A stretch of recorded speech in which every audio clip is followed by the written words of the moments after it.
A gente fala sobre a mudança na lei das estatais, outro assunto que provocou muita discussão durante a semana em Brasília. A lei, sancionada em 2016, foi criada com a finalidade de definir regras mais claras e rígidas para empresas públicas na questão de compras, licitações e nomeações de presidentes, diretores e membros do Conselho Administrativo. Para abordar o assunto, conversamos agora com Fábio Tavares Sobreira, advogado, publicista, professor de Direito Constitucional e mestrando em Gestão e Políticas Públicas pela FGV. Doutor, boa tarde, bem-vindo. Obrigado pela entrevista. Boa tarde, eu que agradeço pelo convite. Com a análise do senhor, professor, sobre as mudanças que foram feitas, de alguma forma elas comprometem esse objetivo que eu mencionei aqui, esse objetivo de tentar evitar o aparelhamento das empresas públicas, evitar que essas companhias sejam usadas para acomodação de aliados. A mudança que foi feita essa semana na Câmara dos Deputados, que agora está nas mãos do Senado, compromete, de certa forma, tudo isso, professor? Para que os nossos ouvintes possam entender, a Constituição Federal, a nossa norma sagrada, ela foi promulgada em 1988. O que isso quer dizer? Que nós tivemos que aguardar 28 anos para que o nosso Congresso Nacional criasse uma lei decente, que é a lei das estatais. E por que eu friso lei decente? Essa lei entrou em vigor em 2016. E quando ela entrou em vigor, ela trouxe elementos palpáveis e compatíveis com o texto constitucional. A Constituição Federal exige que as empresas estatais, as empresas públicas, sociedade de economia mista e subsidiárias atendam o interesse coletivo. E para atender o interesse coletivo, nós temos que observar alguns princípios da moralidade e da impessoalidade, sem prejuízo de outros princípios. Ocorre que na última terça-feira, nós aqui da Jovem Pan, os ouvintes e toda a sociedade brasileira, acompanhamos que, de forma velada, na calada da noite, a Câmara dos Deputados aprovou um projeto de lei bizarro, inconstitucional e imoral, tentando exatamente voltar ao que era.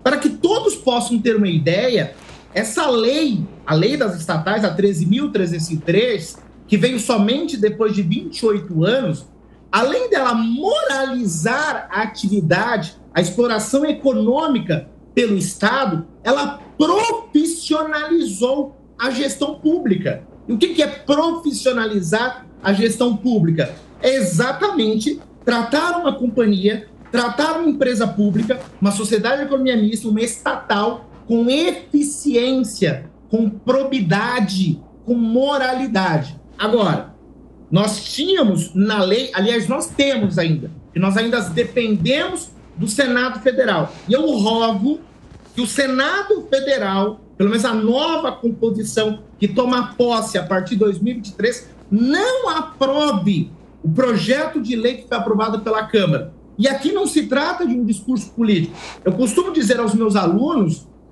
que está muito difícil ensinar direito constitucional. Principalmente colocar na cabeça do leigo, aquele que não tem formação jurídica. E nós sabemos que a Jovem Pan tem uma audiência magnífica. E essa audiência atende intelectuais, artistas, políticos, advogados, promotores, juízes, mas boa parcela da sociedade não tem formação jurídica. Então é bom que a sociedade saiba que essa lei é inconstitucional, imoral, incompatível com vários princípios. E eu vou um pouquinho além, se a direção e o nosso âncora permitir. Essa lei, ela só surgiu por uma questão que foi escandalosa, que todos conhecem, que é a Petrobras. Está aparecendo as imagens aí para nós. Isso não quer dizer que desde a promulgação da Constituição Federal nós não tivemos problemas com as estatais. Leva engano. É óbvio que tivemos vários problemas, engodos, fraudes, ingerência política nas estatais. O problema é que a bomba estourou no governo anterior. Qual o governo anterior? Da senhora Dilma Rousseff, que pertence ao mesmo partido do atual candidato que foi eleito, que tomará posse agora, dia 1º de janeiro. Para quem não se recorda, acho oportuno frisar que naquela oportunidade, a senhora Dilma, juntamente com a direção da Petrobras, que é uma estatal, que até então era protegida a partir dessa lei, o que ela fez? E a cúpula, investimentos sem observar o caixa. E, principalmente, não havia uma paridade em relação aos preços. A partir do momento que uma empresa gasta mais do que tem, é óbvio o que acontece. Ela estoura. Não é à toa que tivemos um rombo de bilhões. Então, na vigência do governo Dilma e do senhor Luiz Inácio Lula da Silva, e se eu puxar um pouquinho mais atrás, nós vamos identificar que a história começa lá com os Correios, lá em 2003, em 2005, quando foi instaurada uma comissão parlamentar de inquérito. Quer dizer, essas são as questões históricas que fez com que 2016, tão somente, viesse a lei das estatais, para moralizar. Mas, por algum motivo, o Congresso Nacional, a Câmara dos Deputados, que tem 513 deputados, e me causou estranheza, mais de 60%, 300, salvo engano, 316 deputados votaram a favor dessa lei, o que é lamentável, é um retrocesso, é totalmente vergonhoso. E não se trata de discurso político, é vergonhoso porque ofende, sim, a Constituição. Doutora, a pergunta agora é do professor Marcelo Suano. Professor Fábio, inicialmente eu vou pegar a sua expressão, a palavra que o senhor usou, decente. E logo depois eu faço duas considerações. Parabenizo o senhor por duas coisas. Primeiro, pela sua didática espetacular. Segundo, pela sua análise, que ela é irretocável. Razão pela qual eu vou fazer algumas considerações e vou perguntar a sua concordância e depois eu faço uma pergunta. O primeiro ponto, essa lei não é só questão de nós adjetivarmos a indecência que ela corporifica pela maneira como ela foi apresentada, por tudo aquilo que ela traz de comportamento retrógrado. Isso é uma lei reacionária, porque ela está voltando para um momento em que o gasto público significou quase que a destruição das políticas públicas no Brasil. Essa lei também, eu creio, ela vai autorizar que se passe de 0,5% para 2% os gastos em publicidade. Praticamente temos diante de nós um problema que estará resolvido. Como que você vai garantir a propaganda do governo? Veja, isso pode estar no cenário. Além disso, e aí é a consideração, o senhor identifica que a necessidade desta lei, ela vem exatamente para garantir que, no caso da reprovação pelo STF das emendas de relator e no caso de dificultar a PEC da transição na Câmara dos Deputados, porque se houver uma alteração, ela é obrigada a vir para o Senado. Esta lei significará exatamente um jogo de ganha e troca, toma lá da cá, melhor dizendo, era essa a expressão que eu queria dar, toma lá da cá para preservar um apoio político do Centrão ao governo que aí vem, porque queira ou não queira, veja, sai a quarentena de 3 anos para 30 dias. Isso chega a ser um absurdo para que indivíduos que ocupam cargos possam ocupar presidências. Você autoriza aumentar o gasto com publicidade. Além disso, você pode fazer com que ocorra a ocupação dos cargos de direção por razões políticas e não por razões técnicas. O senhor falou da profissionalização, isso é perfeito, porque aquela medida, quando foi adotada, obrigou que se trouxesse, como o senhor falou, eficiência. A eficiência está no comportamento e nas ações daquele que estão desenvolvendo o processo. Não é no resultado final, porque a eficácia pode vir em longo prazo, produzindo, inclusive, equilíbrio, tanto para as contas públicas, como para as empresas e como para o patrimônio público.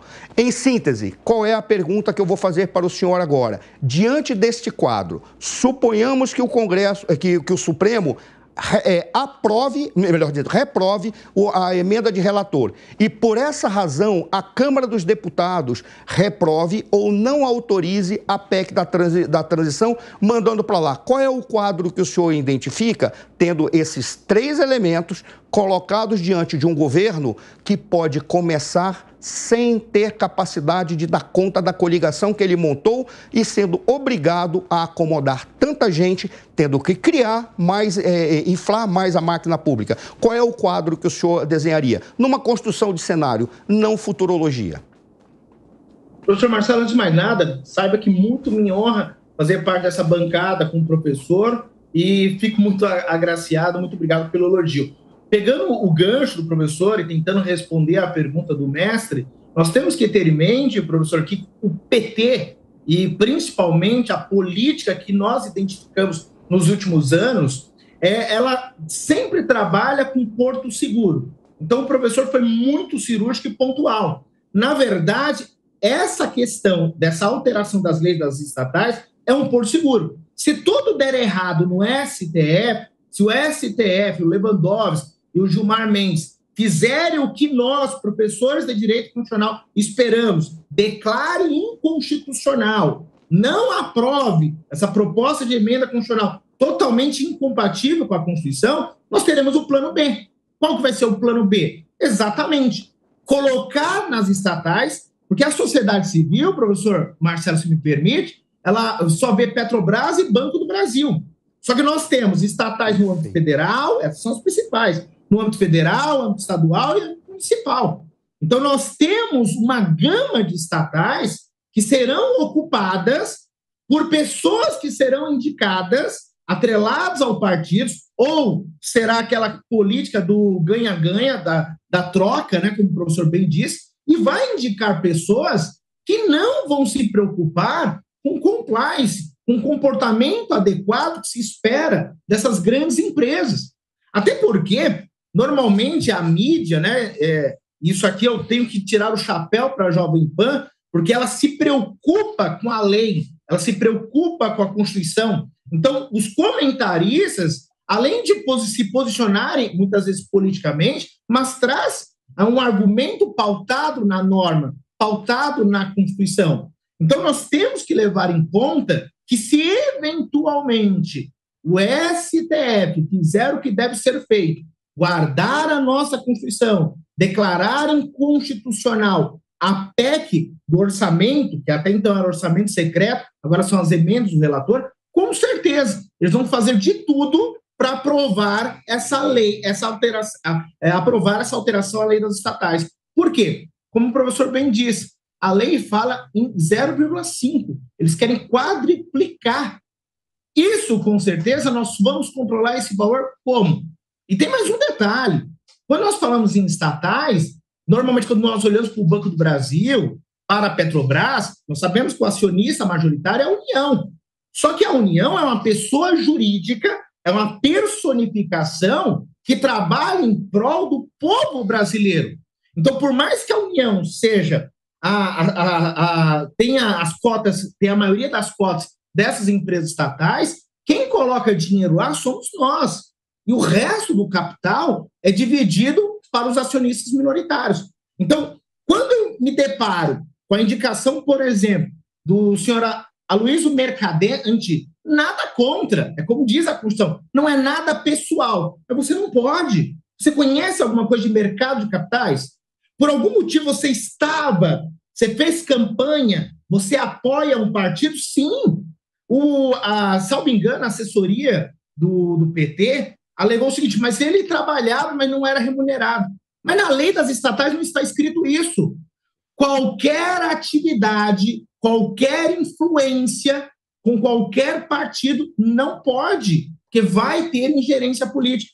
E, professor Marcelo, se me permite, pegando o seu gancho, muitos estão esquecendo o que aconteceu com os fundos de pensões. Não sei se o professor se recorda, mas foi criado na época, em 2003, 2005, quando estourou aquele escândalo com o Marcos Valério, foi criado empresas privadas de fundos previdenciários atreladas às estatais. E o que era feito? Os fundos pegavam o dinheiro e injetavam onde? Em bancos, instituições privadas. Só que quando eles faziam esses investimentos, eram investimentos de altíssimo risco, sem nenhuma justificativa. Então, era uma forma do dinheiro entrar no fundo, entrar numa instituição financeira e só Deus sabe por onde saía. Estourou. Sabe quem está pagando essa conta até hoje? Os servidores. Muitos servidores das estatais, que tem lá no seu lerite descontado tais valores. Então, a questão dos fundos também foi esquecida, que foi várias empresas que foram criadas com essa intenção. E aqui entre nós, quem que dá o aval para um fundo participar de uma sociedade empresária? É a cúpula da estatal. Se essa cúpula dessa estatal é ocupada por pessoas que têm interesse político, ela vai trabalhar em prol do interesse coletivo, como manda a Constituição? É óbvio que não. Agora, professor Fábio, até aproveitando a presença do professor Marcelo Suano também, queria ouvi-lo, se o professor Marcelo quiser contribuir também, pode nos ajudar a elucidar isso. Diante de tudo isso que o senhor está falando, professor Fábio, será que existe espaço para que essas mudanças sejam contestadas no Supremo Tribunal Federal? Lembrando que ainda vai passar pelo Senado, mas se confirmadas essas mudanças na lei das estatais, à medida que elas desfiguram praticamente a lei original, mudam bastante, substancialmente, o texto original dessa legislação, isso poderia ser contestado, enfrentado no Supremo Tribunal Federal, professor? Poderia. Nesse caso, caberia uma ação direta de inconstitucionalidade.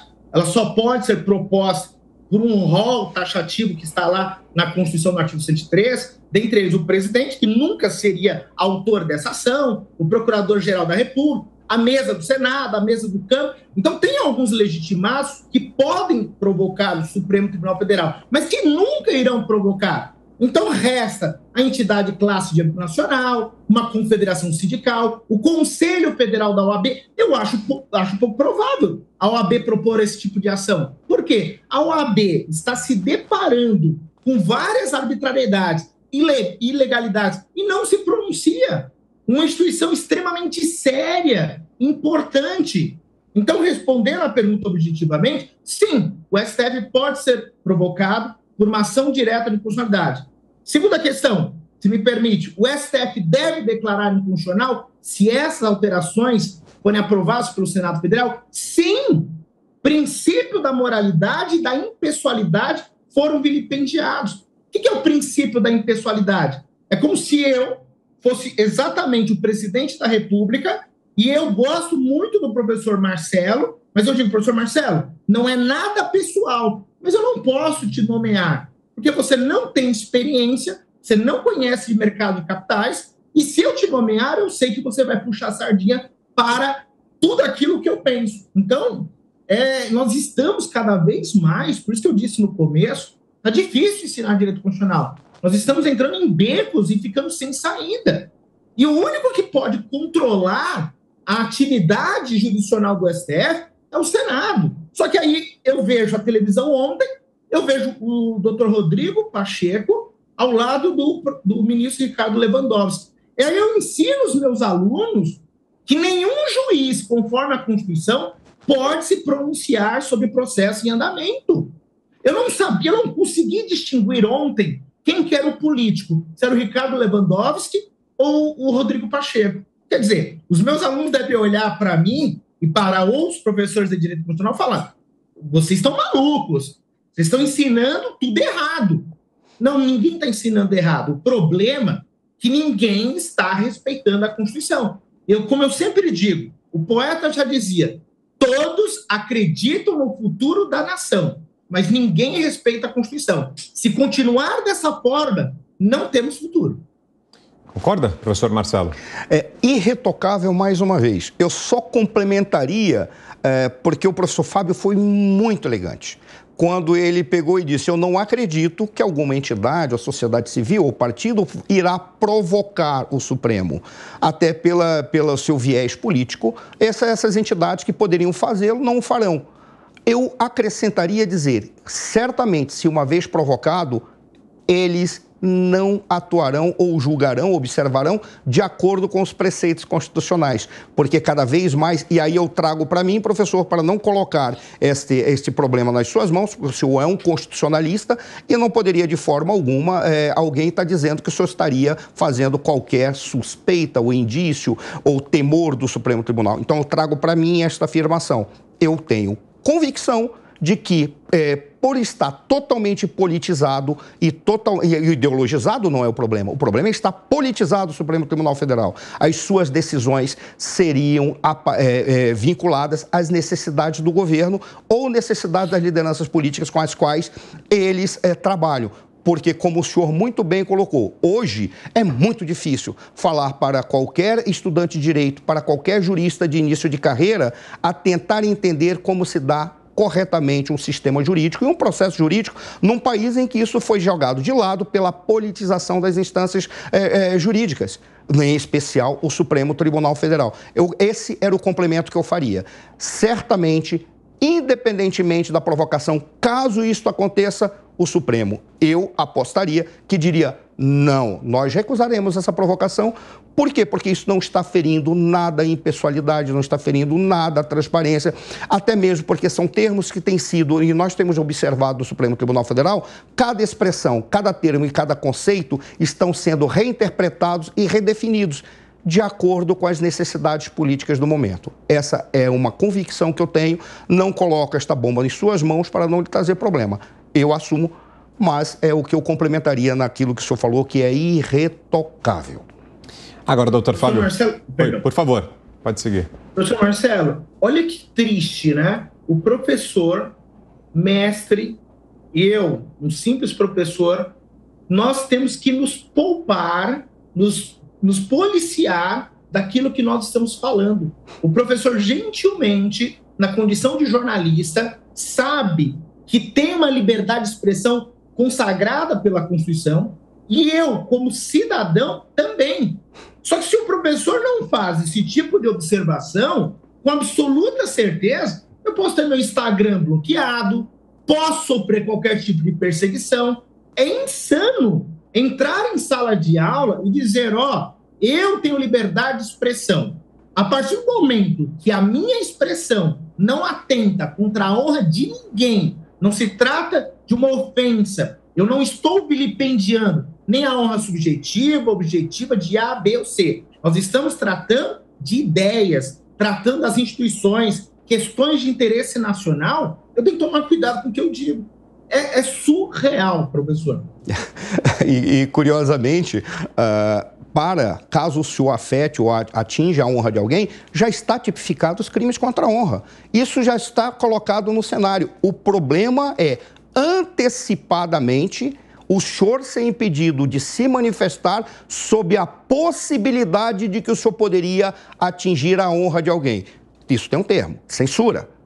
E, infelizmente, essa é a realidade que nós estamos vivendo. E o senhor pode arcar com as consequências que nós estamos brincando agora. Mas, diante das últimas declarações que foram feitas, muitas prisões ainda precisarão ser feitas, de acordo com as interpretações que serão apresentadas daqueles que tomam as decisões de última instância. Muito curiosamente, e aí eu encerro rapidamente, é muito curioso quando nós vimos a coroação de um imperador do Brasil num momento de diplomação.